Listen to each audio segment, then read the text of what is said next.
திருவடி போற்றி போற்றி. கைவல்ய நவநீதத்தின் பாயிரத்தில் ஒரு அற்புதமான பாடல்.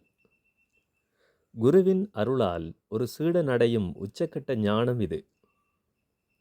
நானே எங்கும் நிறைந்திருக்கும் பிரம்மம், அகம் பிரம்மாஸ்மி என்பதை உணர்ந்தால் நாம் பார்க்கும் இந்த உலகம் அனைத்தும் கயிற்றில் தோன்றும் பாம்பை போல நம்மிடத்தே தோன்றும் ஒரு கற்பிதமே என்று விளங்கும். ஒரு கட்டிடத்தின் சுவர் உடைந்தாலும் அந்த சுவருக்குள் இருந்த ஆகாயம் எப்படி எதனாலும் பாதிக்கப்படாமல் அப்படியே இருக்குமோ, அதைப்போல உடல் மனம் கடந்து தனது உண்மையான ஆத்மஸ்வரூபத்தில் தான் நிலை பெற்றதாக சீடன் கூறுகின்றான்.